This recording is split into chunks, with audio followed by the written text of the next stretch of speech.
Good afternoon. I am Major Caleb Sen, the Chicago Commander for the Salvation Army, and it's my pleasure to welcome you to the Salvation Army today.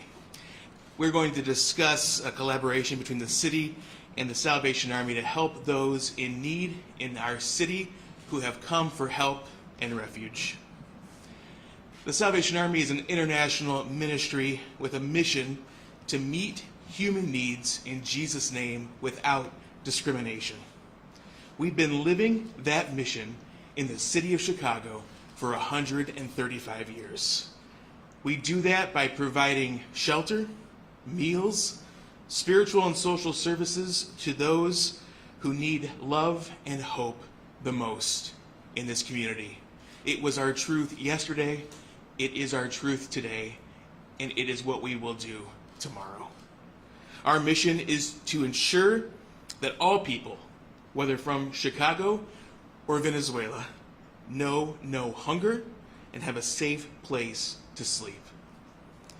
The Salvation Army has been a long-time partner with the city of Chicago in providing housing and services through our core community centers and our homeless shelters, which serve 1 million people a year. Our collaboration with the city in this effort is a natural extension of that partnership. We are, as the Salvation Army, praying for these individuals who have come to our city and their families as they adjust to new surroundings. And we will be working to ensure they have adequate resources while they are here. And now it's my privilege to welcome the mayor of the great city of Chicago, Mayor Lori Lightfoot.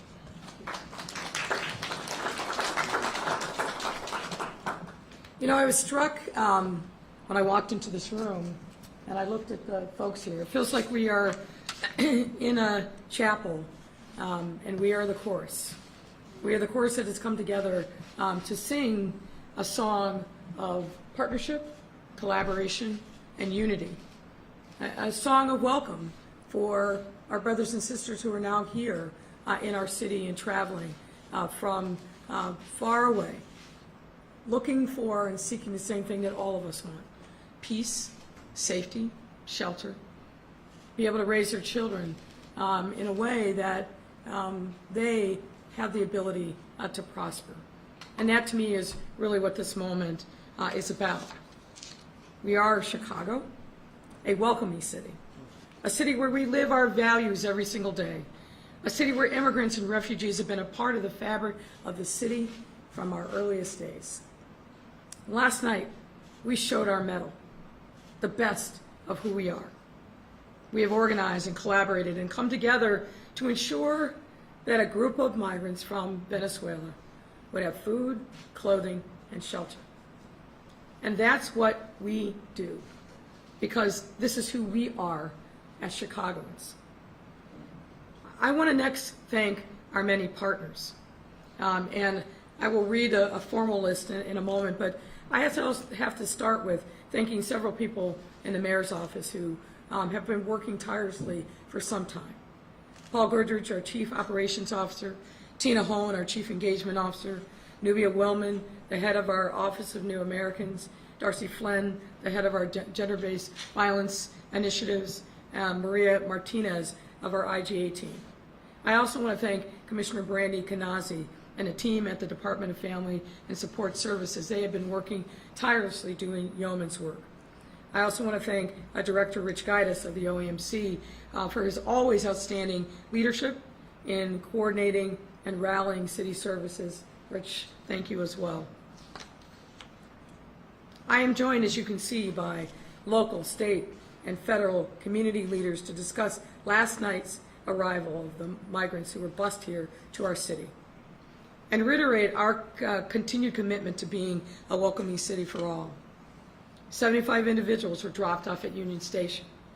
The conclusion of what I can only imagine was a confusing, distressing, and mentally exhausting half-day traveling across our country after a long journey to even get here. The city, which has been preparing for this day for some time, quickly collaborated across various departments and agencies to ensure that we greeted them with dignity, respect, and importantly, with resources. And we understand that many of these individuals who are, as you heard, primarily from Venezuela, are fleeing violent, traumatic, and otherwise unsustainable environments in their home countries. And will continue to respond, and we will continue to respond with essential services while they can navigate their next steps of their journey. This is a very important moment for our city to stand up and unite and help these individuals start the next chapter of their lives on solid ground and solid footing. For decades, our city has been a sanctuary for thousands of newcomers. And every year, our city welcomes hundreds of migrants and provides them with much needed assistance. And when I say our city, I don't just mean our city government. I mean community-based organizations. Our neighbors stand up and rally to support. We saw that last year with Afghanis who are fleeing the terrible violence and the destruction in their home country. We've seen that more recently with Ukrainians who are coming here to join family members in many instances. But whether they join family or not, we welcome them with open arms. The assistance that we provide by our community partners who have been working diligently to ensure our safety net is woven together as tightly as possible to support each and every one of our new neighbors. It's thanks to their efforts, complemented by the city's resources, that immigrants and refugees who arrived here, and certainly last night, and their families did receive the shelter, food, and most importantly, protection. Let me say loud and clear to Greg Abbott and his enablers in Texas. With these continued political stunts, Governor Abbott has confirmed what unfortunately many of us had already known, that he is a man without any morals, humanity, or shame. Instead of treating these individuals with respect that they deserve, the due process that our laws require, Governor Abbott chose instead to inhumanely load them onto buses, send them on a more than 12-hour journey across a country that they don't know, and to drop them off without any regard for what the next steps are. Folks, these are human beings, moms and dads, young children, elders, who deserve our respect and dignity. They're not cargo. They are not chattel. They're human beings, just like you and me. Governor Abbott's racist and xenophobic practices of expulsion have only amplified the challenges many of these migrants have experienced on their journey to find a safe place. The governor's actions are not just inhumane, they are unpatriotic. This cannot be who we are as Americans. We have to stand for a different and better set of principles.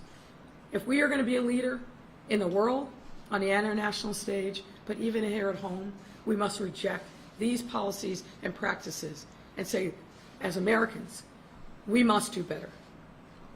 I also want to say shame on the bus companies, who frankly are just as complicit in being a part of this indignity. And while there's no way that we can fully make up for the cruelty that our new neighbors have experienced, what we have and will continue to do is welcome them with open arms and refuse to turn our backs on them in a time when they need support the most. So I do want to formally thank all of the community partners and organizations who've been providing and will continue to provide this needed support. And many of them are with us here today. Let me start, of course, with the Salvation Army. Thank you. Catholic Charities, the Resurrection Project, National Immigrant and Justice Center, NIJC, the Hannah Center, Erie Neighborhood House, Rincon Family Services, Onward House, Metropolitan Family Services Legal Aid Society, ICER, Interfaith Coalition for Detained Immigrants, Erie Family Health Centers, Esperanza Health Centers, American Business Immigration Coalition, Pilsen Neighbors Community Council, Family Focus, and Panas in Chicago. I must also thank the state, led by, of course, Governor Pritzker, and you'll hear from Deputy Governor Saul Flores in a moment. I also want to thank President Preckwinkle and Cook County government who have also stepped up in really important ways in this moment. I also want to thank Alderman Nugent for her support and for her continued leadership in welcoming these migrants to our city and her ward. We are standing in her ward today. I also want to thank other City Council colleagues, including Alderman Raboyos, who is also here with us today. Though Senator Durbin, Duckworth, and Representative Schakowsky could not be in attendance, their unwavering support, we couldn't do this work without them. I also want to thank them for everything that they do to continue advocating for immigration rights here in Illinois, and for the staff who are here today that they sent representing our federal delegation. Thanks to each and every one of them. Folks, this is, as I said, an important moment in our city's history. We're going to look back on this chapter, I am confident, with great pride because of what all of us, the collective we, have and will continue to do to stand tall in this moment and make sure that we live our values as a welcoming city. Now, with that, I'd like to welcome to the microphone Ted Berger, who is from Cook County and is a Board Executive Director of Emergency Management and Regional Security. Ted is here on behalf of President Preckwinkle. Thank you.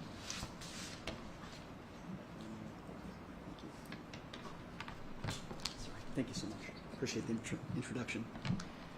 Good afternoon. I am Ted Berger, the Executive Director of the Cook County Department of Emergency Management and Regional Security.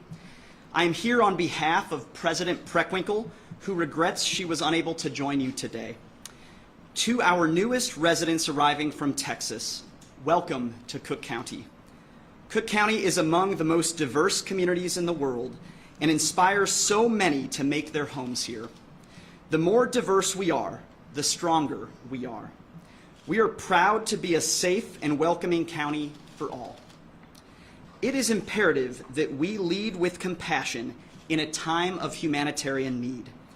President Preckwinkle's administration is working with the City of Chicago, the State of Illinois, our federal government partners, and nonprofit agencies to ensure that our newest residents have access to the resources and services they need at this critical time. Under President Preckwinkle's leadership, we pledge to provide financial support, access to medical care, and all of the services we can offer to ensure our new neighbors are treated with dignity and respect, and that they have the foundation they need to be successful as they begin their new lives here in Cook County. Additionally, in this moment, it's important to also raise awareness of the immigration unit at the Cook County Public Defender's Office. This important unit was recently established for situations exactly like this. One, to help ensure immigrants in our community, including those who recently fled harm in their native countries and are seeking safety in the United States, that they have greater access to the immigration legal resources that they need. The immigration unit accepts calls between 9 a.m. and 11 a.m., and their phone number is 312-603-0636. Again, 312-603-0636. In the coming days and weeks, Cook County government will work closely with our partners and our newest residents to ensure that their services and the resources they need, that we're providing them to meet their needs. It is our privilege to continue the county's long-held commitment to immigrants in our community. Thank you so much. And it is now my honor to introduce Deputy Governor Saul Flores at this time. Good afternoon. Good afternoon. Thank you, Ted, and thank you, Mayor Lightfoot, and to all of our city colleagues and county colleagues for their support and a tremendous thanks and gratitude to all of the nonprofit organizations that the mayor named who have come together over the last few days to help us plan and, most importantly, to be there last night as we welcome these families to Illinois.